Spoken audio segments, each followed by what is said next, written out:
for those people that said they couldn't make it. Okay, so what I quickly want to do, I know it was quite a long talk last week, and I apologize. I never meant for it to be that long. So the ones going forward, and tonight will be the second one is really going to be a lot shorter. But I do want to just quickly recap some of the ideas that we spoke about last week, just before we move on to the to tonight's shiur. Okay, so first of all, just to say that, you know, we often think that Abraham was the first person that Hashem communicated with. And the truth is, that's not the case. We have Hashem communicating with Adam before that, and thereafter Noah. And Adam was given 6 laws. Noah was given a 7th. Thereafter it's called the Noahide laws. And these basic laws are binding on all of humanity. So there was a cognizance of Hashem really very early on, from really the dawn of mankind. Then we discussed how Torah was revealed. We spoke about the Torah being revealed in the form of the 10 Commandments. We have the whole nation hearing the 10 Commandments at once in one unintelligible utterance from Hashem. And then we learned that Hashem again repeated them individually. The first 2 were directly from Hashem, and the remaining 8 were said by Moshe because the experience was too intense for the Jewish people. They asked that Moshe should say the rest. From that moment on, even though we had Torah taught before Mount Sinai, now we have the covenant, so to speak. Everything that was now given at Sinai became binding from that moment on. Very importantly, we have the written Torah and as well as the oral Torah, and that's what we're going to discuss, please God, tonight, was relayed to Moshe in various stages throughout the 40 years that he led the Jewish people in the wilderness. Obviously, the first time was at Mount Sinai. Then we had in the Ohel Moed, the tent of meeting, and again in the Arvot Moab, in the plains of Moab, after that 38 hiatus when Hashem didn't appear to Moshe because of the sin of the spies. We also then discussed how the book of Devarim, the last of the 5 books of Moshe, differed from the previous ones, how Moshe related differently. We spoke about the difficulty of the last 8 verses describing Moshe's death.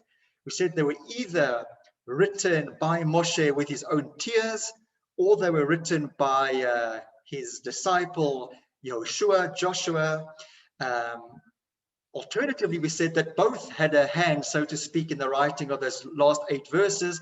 Moshe wrote out these haphazard letters in an unintelligible manner, and after Moshe's death, Yeshua was able to form them into proper words. The last thing we discussed was the book of the prophets and the Ketuvim, the writings, that Hashem still continued to communicate to his people after the death of Moshe, and that was through the prophets.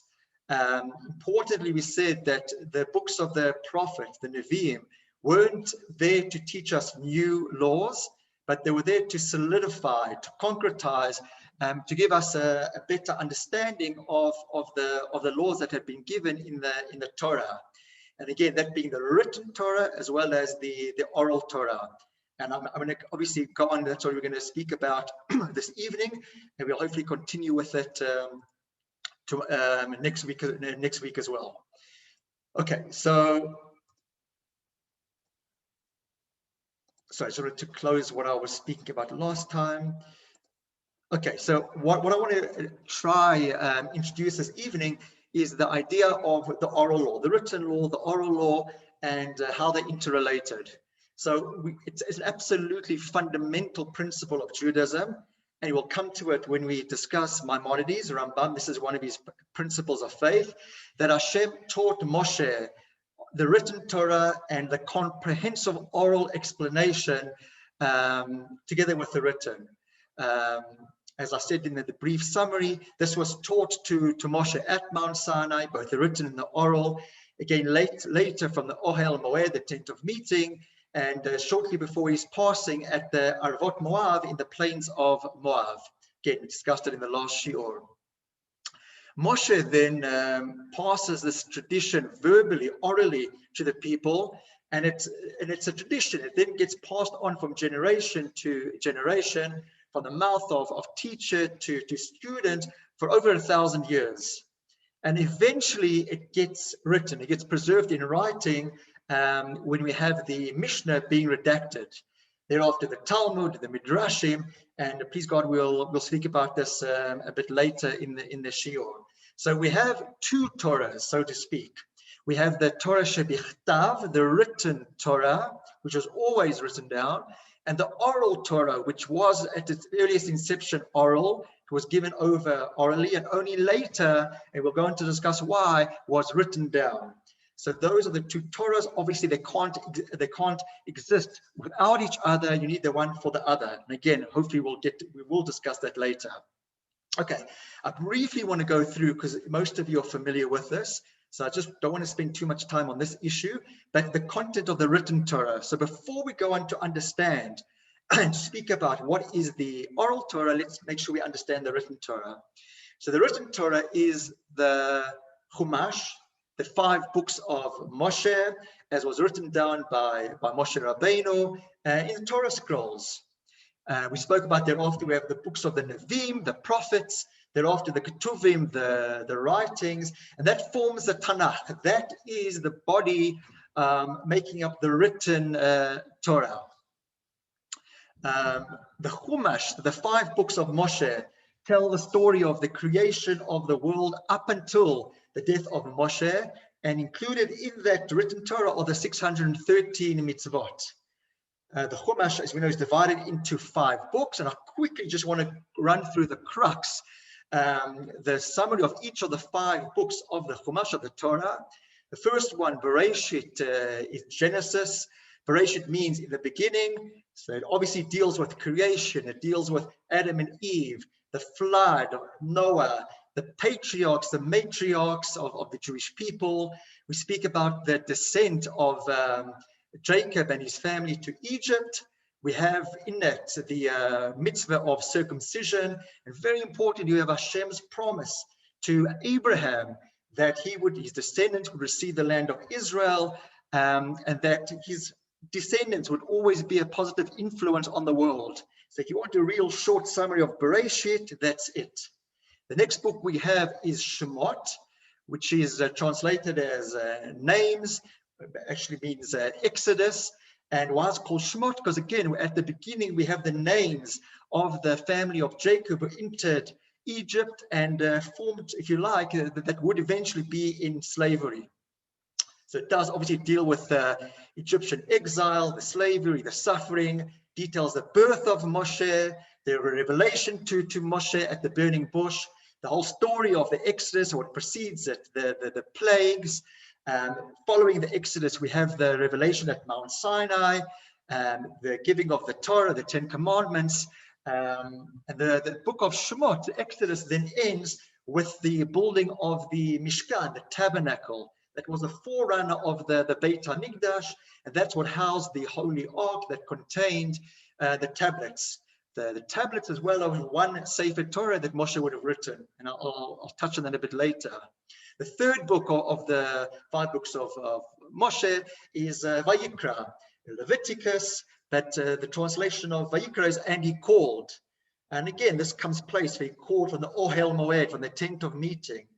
In this book, we have a lot of the details regarding the festivals, regarding Kohanim, the priests, the temple service.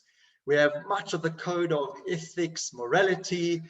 Most of that appears in this book, including the very famous mitzvah of V'ahavta l'recha kamocha, loving your fellow as yourself.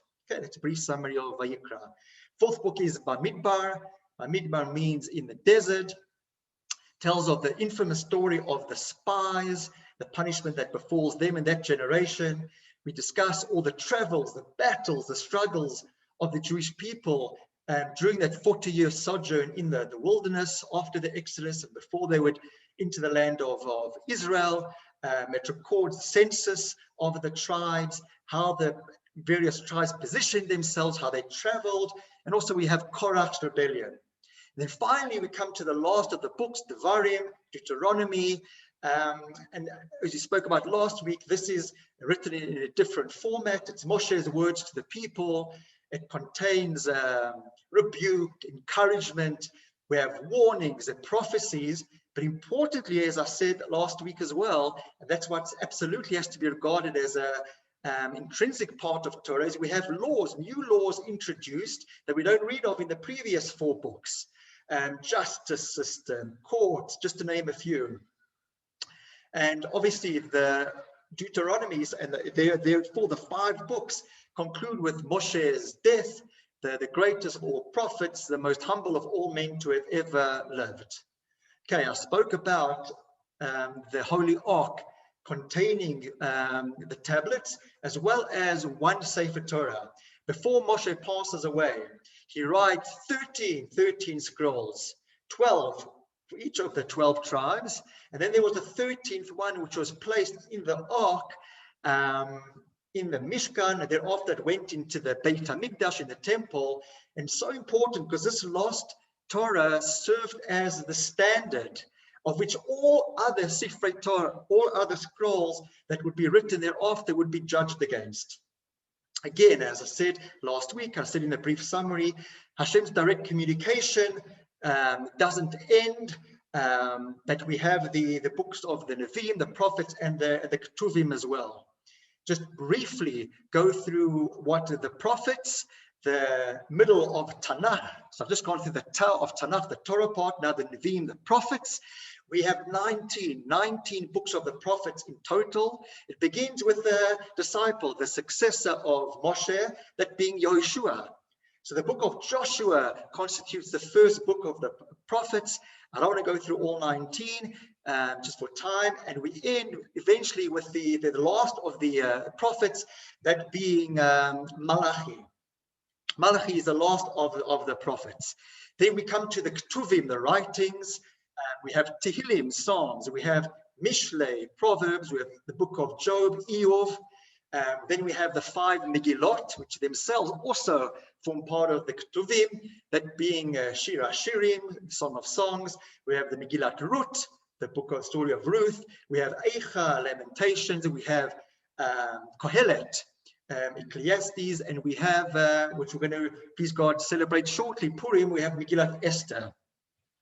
And then we have, to conclude the book of the writings, or what constitutes the writings, we have the book of Daniel, we have Daniel, we have Ezra and Nehemiah, and the very, very last one, which, so to speak, closes off the canon, Tanakh, is Divrei Hayamim, the Chronicles, the book of Chronicles, which itself is divided into 2 books. Again, I just want to stress, and I did say it earlier as well, that the books of the Nevi'im, the prophets, weren't there to introduce new laws, but it was really to strengthen the observance of Torah and mitzvot, and to create extra safeguards to emphasize the importance of teshuvah, of returning to Hashem and not straying from the path. Important to also state, as I did say previously, that Judaism isn't a religion as much as it is a lifestyle. It's a relationship, and it's through the observance of mitzvot that we're able to build deep and enduring and meaningful relationships with Hashem. And I've so often explained to you, I'm sure you would have heard me say, that mitzvah comes from the word savta, which means to connect. So the mitzvah is the opportunity to build our relationship with Hashem, to strengthen our relationship with Hashem. And one of the ways that the mitzvahs connect us to Hashem is by helping us to refine our character, our personality traits, because we're told to emulate the ways of Hashem, to try being more godly. Because that's very, very briefly what the written Torah includes. But as I said, the written Torah was given with an oral explanation, what we know as the oral Torah. Okay, all of the 613 mitzvot which are contained in the Torah, in the written Torah, have specific parameters, have specific applications, and very rarely do we find the details and the full scope of these mitzvot in the text of the written Torah. So Rambam, Maimonides, he says as follows, and he says this in the introduction to the Masechet Sanhedrin, and it in fact forms part of his 8th principle of faith, that that Judaism comes from God, comes from Hashem, and we have to believe in the entire Torah, and that the entire Torah, the written and the oral, was given and taught to Moshe, and everything that he subsequently gave to us is divine, stems from Hashem.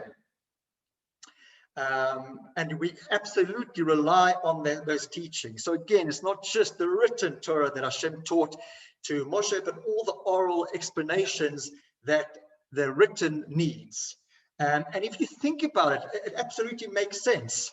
I mean, Rambam actually, in that introduction, he gives examples of so many mitzvot that are written in the Torah, and without having this oral explanation, it would make no sense. How we have to sit in the sukkah, how we take the arba minim, the 4 species over Sukkot, tzitzit, tefillin. So many of these mitzvot, there's no explanation, there's no embellishment, there's no details. We just get the bones, the skeleton. But the fact that we've been doing it the same way for generations, going back, absolutely all the way to Moshe Rabbeinu, because that's what he was taught. How do we know tefillin? That we're supposed to put them on our arm, our head, what parashiyot, what portions go in them. It's not written in the Torah. But we've been doing it precisely the same way. Why? Because that goes back to the original tradition, how Moshe taught it to us as he got taught from the master teacher himself from Hashem. But more than that, we actually have hints. We actually have direct hints in the Torah itself that the written Torah was given together with the oral Torah. So if you look in Vayikra, it's actually chapter 26, and we look at it together with the commentary of Rashi, and I think I did mention this last week as well. It says, Eile hachokim v'mishpatim, these are the ordinances and the laws, v'torot, and the Torahs, literally, Asher nasan Hashem beini u'beinei Yisrael b'har Sinai biad Moshe, that Hashem gave to the whole people of Israel at Mount Sinai through Moshe. What does Rashi say on those words? And again, Rashi never gives us a crazy explanation. Rashi always gives us the bare minimum explanation. Rashi says, what does it mean, Torot, in the plural? It means that the written Torah and the oral Torah were both taught, both given to Moshe at Mount Sinai. So there we already see Torot, plural, explicitly in the verse. We have in the Gemara, just finished it, the Masechet, the tractate of Eruvin, which actually goes through how this was actually taught. It goes through the whole process. I've got the text in front of me, and I'm just going to read the English for you. This is also very important to know. So it says, Tanu Rabban, it says, our rabbis taught. What was the procedure of the instruction in the oral Torah? So it says, Moshe learned directly from Hashem. Then Aaron, we know Aaron was the brother, the high priest. He entered and Moshe taught him his lesson. Aaron then moved aside and sat down on Moshe's left. Thereupon Aaron's sons entered and Moshe taught them this lesson. His sons then moved aside, Eliezer taking his seat on Moshe's right, and Itamar, that's the son, on Aaron's left. Now listen, Rabbi Yehuda stated, and this again is in the Gemara, that Aaron was always on Moshe's right. Thereupon the Zakenim, the elders, entered and Moshe taught them the lesson. When the elders moved aside, all the people entered and Moshe taught them the same lesson. So listen what the Gemara says. It therefore follows that Aaron heard the lesson 4 times. His sons heard it 3 times, the elders twice, and all the people once. At this stage, Moshe departed, and Aaron then taught the same lesson. Then Aaron departed, and his sons taught them the lesson. His sons then departed, and the elders taught them the lesson. So what transpires at the end of everything is that we have everyone hearing the lessons 4 times. 4 times. Just another place where we find it also in the Torah, where expressly that there's a written Torah and the oral Torah. So this comes from the book of Devarim, and again it's Moshe speaking. Hashem commanded me at that time, lelamed etchem, to teach you chokim u'mishpatim, again, laws and ordinances, la'asotchem otam ba'aretz asher atem ovrim sham la'rishta, to perform them in the land which you're going to enter and inherit. And on those verses, Rashi, and again, not any in-depth, but Rashi always gives us the pshat, the explanation, just a little bit more of the flesh of the bones of those psukim. Rashi says, Zeh Torah sheba'al peh. This refers to the oral Torah. Interesting to note, how does Rashi actually learn that out? Because he says over here, it says, Lelamed etchem. Moshe is saying, this is the Torah that Hashem commanded me, Lelamed. It's a very active form, to teach. Everywhere else, earlier in the Torah, where it speaks about Torah, it speaks about giving or placing before the people. Here, it says Lamed, to teach, and it's implying the Torah that needs to be taught, it needs to be explained orally, and that's what Rashi is telling us. Just want to now try connect it together, go through the relationship between the written and the oral Torah. So the oral Torah, the Torah Sheba'al Peh, is a tradition of how to correctly understand the meaning of the words in the Torah. Because really, without the oral law, without the oral Torah, the written Torah is actually non-functional as a code of law. We could never, I just gave you the examples of tefillin, tzitzit, sukkah, there's so many others, there would be no way how we'd know to apply it. There's just such scant detail about those mitzvot. The Ramchal, we actually have a few of his books in the Shiur. Please God, we should be able to go there soon and learn it. So the Ramchal actually says as follows. He says that God didn't write the Torah so clearly that it would not require an explanation. He says exactly the opposite. On the contrary, he wrote in the Torah very, very vague matters, so it would precisely be impossible for anyone to understand its true meaning, if not for a divine explanation that was handed down by Hashem to Moshe of all those teachings. And again, mezuzah, tefillin, you can name so many. We have these mitzvot mentioned in the written Torah, but absolutely no explanation. But again, for whatever reason, and only known to Hashem why he decided to do it like that, they were hidden in the written Torah, but the explanations were given to Moshe orally, and that transmission was given from a generation to generation. And again, that's why we know today how to put in a mezuzah, what goes into mezuzah, what are the 4 species, what is the pre-Eitz Hadar, the fruit of the beautiful tree. We wouldn't know, but the fact that we've been doing it all the same way, the same practices, going back generations and generations, the same, means there was obviously a divine source to begin with, that being God to Moses at Sinai.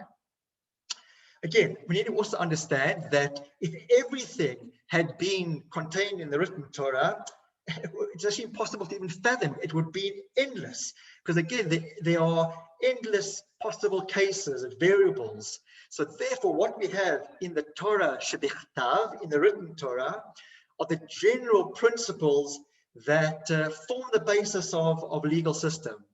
The oral Torah then applies these general rules to specific cases. But we also need to understand that even the oral Torah, so even the oral Torah that Hashem gives to Moshe, the explanation of the written Torah, even that can't contain every possible case, ramification of Jewish law. So even that, when Hashem teaches Moshe the oral law, even that is a system of principles for applying the Torah law that's given to Moshe for him to teach. And as new situations, cases arise, we have the explanation, we have the means to be able to apply that. We have a midrash in Shemot Rabbah that says Moshe, precisely this, that Moshe was taught the general principles of how to apply the Torah in any situation that may arise in the future. Because again, if Moshe was going to be taught every single possible scenario, variable, he would have been there much longer than 40 days and 40 nights. Shimshon of Hirsch, again, you've heard me quote many, many times. Wonderful, wonderful sage, intellectual. So he gives the following example. And again, you've probably heard me give this example before. So he says that we should view the interrelationship of the written Torah and the oral Torah as a lecturer's notes. So imagine that you attend a lecture, whatever topic, it's an intense, it's a difficult topic, and you've got the lecturer there lecturing you in depth about this topic. At the same time, he gives you notes. He gives you a brief headline summary of everything that he's going to discuss. Now, if you happen to come later and you missed that lecture, and you only happen to now pick up those lecture notes, you're not going to have any understanding. You're not going to have, I won't say any, but you're not going to have the depth of understanding of someone who attended that lecture. And afterwards, that person who attended the lecture always has those notes to go back to as a point of reference. I remember he said that, and that's what, and even the grammatical points that are in those lecture notes, they give a hint and a reminder to what the actual lecture was about. So that's the marshal for the Torah. The written Torah is like the lecture notes. But if you weren't in that lecture, you're not going to get the full depth of what those notes, what the lecture is all about. So it was the oral Torah that Moshe learned from Hashem, that he subsequently taught to Aaron, to the Zakanim, to the sons of Aaron, to the Zakanim, to all of us, going to our ancestors. That really is the in-depth lecture. And we always have the Torah to go back to as a point of reference. Interesting to note that the Gemara in the tractate of Gittin actually says to us that the main covenant, we speak about the covenant at Mount Sinai, when Hashem gave us the Torah, the Gemara there says actually the covenant was sealed primarily on the account of the oral Torah. So again, I'm not going to go through the Hebrew and the Aramaic. I'll just read the English for you, that particular extract from the Gemara in Gittin. So listen to this. As Rabbi Yochanan said, God made a covenant with Israel only for the sake of that which was transmitted orally. As it says, and it gives a citation from Shemot chapter 34, it says, Ki al pi hadvarim ha'eleh, because for the mouth of these words, and that's the salient word, pi, mouth, I've made a covenant with you, the children of Israel. The Beit HaLevi, on that particular Gemara, what he learns out is that as an oral body of law, it can really only be retained, it can only be understood, taught and practiced if it becomes part of one's very being. So he says that's why in the oral law, in the oral Torah, we have the ultimate bond between Hashem and the people. And again, if you think about it, the written Torah has been translated into so many different languages. It's become the basis for so many other religions, Islam, Christianity. They all have that, the Old Testament, the book of the Torah. So it's not so unique then to us. Only us, only the Jewish people have the oral law. And it's only by us practicing, performing the mitzvot, the explanation and the practice of which only really comes through the oral law, that's unique to us. And that's why the Gemara says that really is the covenant, that really is the bond, how we live it, how we integrate that Torah, and it's that integration which is taught to us through the oral Torah. Okay, so now let's possibly address the elephant in the room. We talk about the oral Torah. So why then is the oral Torah written down? Right? Good question. Why is the oral Torah written down? So first of all, we need to understand that the oral law, the oral Torah was meant to be just that. It was meant to always be transmitted. It was meant to always remain a verbal accompaniment, so to speak, to the written Torah. And it was actually forbidden. It was forbidden to write down the oral law. However, and this is the point, leading to why it was written, the sages also had a tradition that if ever a time would arise in the future, obviously future to the oral tradition being given, that the perpetuation, the continuity of the oral Torah would be threatened, then it could at that stage be in writing. And so it happens that when the second temple, the second Beit HaMikdash is destroyed in the year 70 of the Common Era, that leads obviously to the exile of the Jewish nation. That's when we have, I'll give you the precise date, but shortly thereafter we have the oral Torah being recorded in the Mishnah, in the Gemara, and in the Midrashim. And this actually takes place between the 2nd and the 5th centuries. But it's also important to note that even though, yes, it does then become recorded, the oral law becomes written, it's still committed to writing in such a way that the oral element, the oral tradition, still remains intact. And I'll try elaborate on that shortly. So let me go and just discuss with you, just show you where we actually do find the prohibition to write down the oral Torah to begin with. So again, it comes from Shemot. Again, it is a citation I mentioned earlier, chapter 34.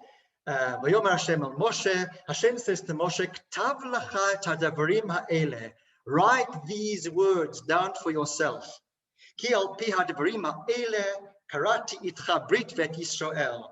Since it is through these words, and again, the word pi in Hebrew means a mouth, so literally means the word of the mouth, that I have made a covenant with you and Israel. Again, the Gemara in Gittin says that, what does this mean? It means regarding the written words, you aren't at liberty to say them by heart, and regards the oral words, you're not at liberty to write them down. Now we have, hopefully I'm not losing you, but this is really, really important to understand.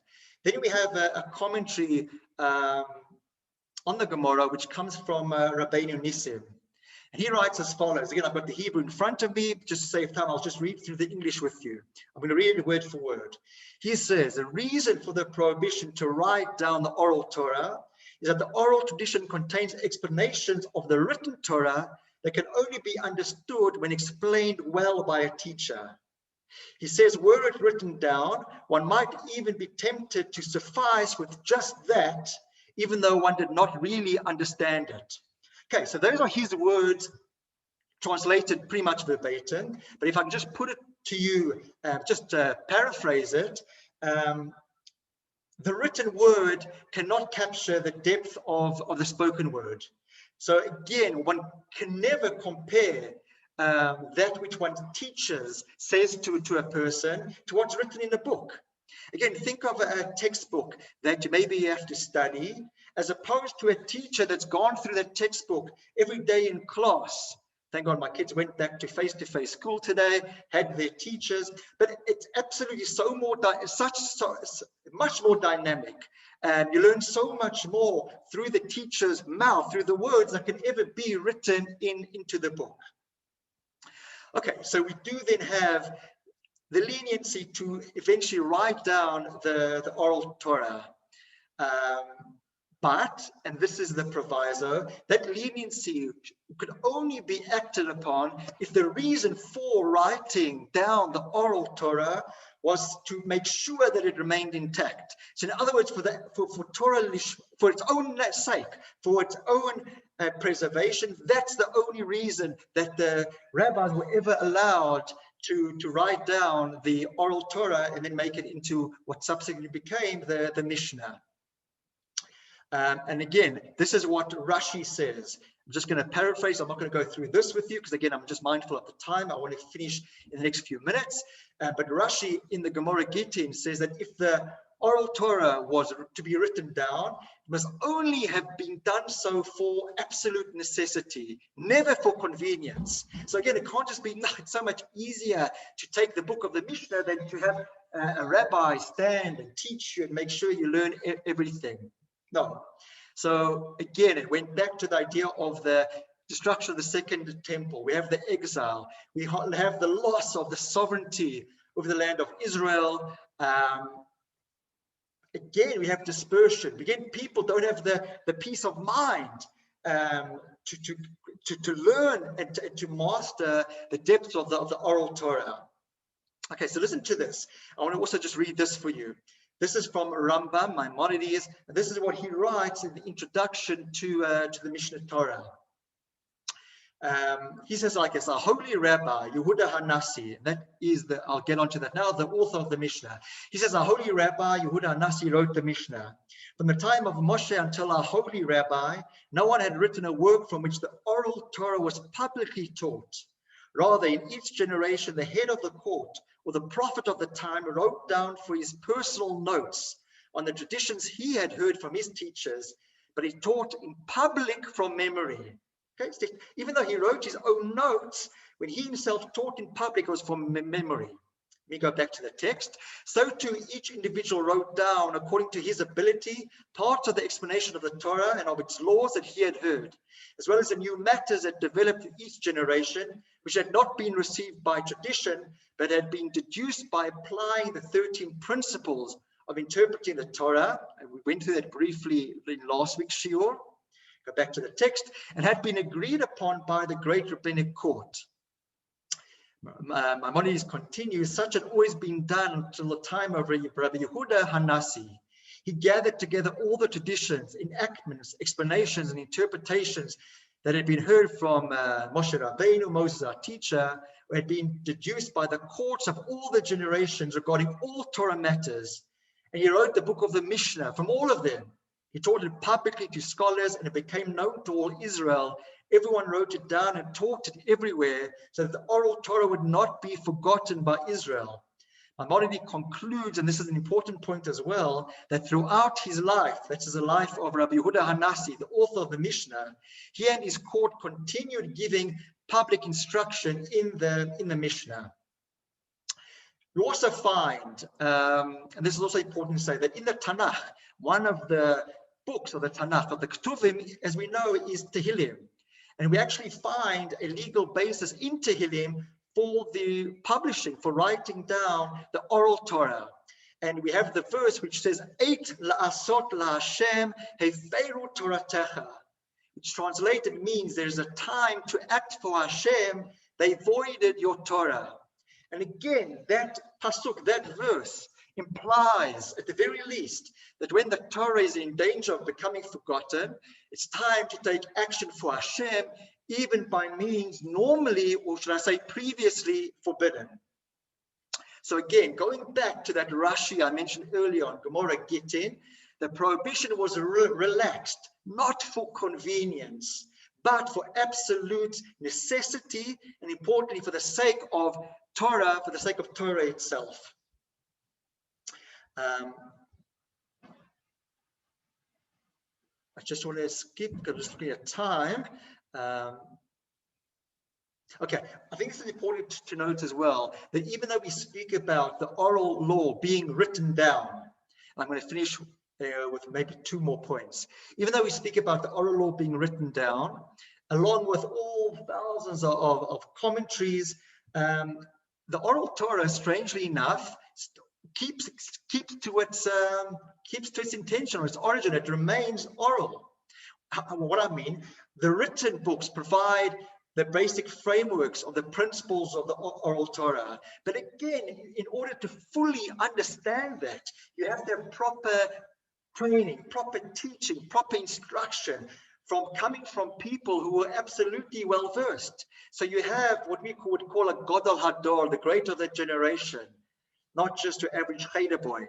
And he learned it from a previous great and from a previous great. So even though, yes, you've still got this oral law which has been written down in the Mishnah and the Gemara, it still needs the elucidation to be expounded upon by the greats of Torah, who themselves have got it from this tradition that's passing down from generation to generation. But Mendel Kotzk, known as the Kotzker Rebbe, and again, I've often quoted him. He's got such tremendous insights, and normally I quote his tremendous witticisms on Torah. So Mendel of Kotzk says that the sages, the rabbis of the Mishnah and Talmud, who were permitted to write down the oral Torah, did not. So listen to this chokhmah. He says those rabbis, Rabbi Yehuda HaNasi, who actually wrote down the oral Torah into the Mishnah and then subsequently the Gemara, he says they actually did not violate the prohibition against recording it in writing. What's his logic? Because of the depth of the oral Torah. You can never contain the depth of the oral Torah in writing. So he says it's impossible. It can't be a contravention of writing down the oral Torah. The oral Torah is too vast, so there's absolutely no contravention. Again, even if we don't like this chokhmah, this wit of Rav Mendel of Kotsk, we can definitely say that there was in Tehillim support, and there was a tradition of the sages that if ever it were to get to a situation where Torah was being jeopardized, and especially the oral Torah, we needed to preserve it for all future generations in such circumstances, then it could be written down into the Mishnah and the Gemara. I want to just leave it there. I know everyone wants to go off and listen to the president. Please God, it should be good news. Please God, next week we'll continue, because again, this had to be over 2, so I will continue this discussion next week. More about the oral law and what the oral law itself is made of. So again, tonight I just went through what the written Torah comprises, how the written needs the oral Torah. The next week I'm going to go, please God, into more exactly what the oral Torah consists of. Rodney, and just a quick one. Sure. Excuse me. Rabbi Rosenblum, I mean, to put in a nutshell what you've just said now, and Yeshakach on your shiur. Thank you. I don't know who you quoted, but some great turned around and said, the only thing that the Torah is an index to everything else that comes thereafter, oral and written and whatever it may be. The actual Chumash itself is only an index to the rest of everything. Absolutely. And one can see it for itself. I mean, all those examples I gave of things we do, thank God, all of us, we're putting on the tefillin, putting on whatever it is, you don't find in the Torah how to do that. And that only comes through the oral tradition. And again, if you want any more proof, the fact that we've been doing it exactly the same way for all these generations has to in itself prove that it originally came from a divine source, that being Moshe, and that passed down to future generations. As I want to like you said, one big index. Absolutely. We'll continue next week, and please God, next week I'll again begin just with the short summary of this week's, just before we start next week. Shkoyach, have a good night, everyone. Everyone, Laila Tov.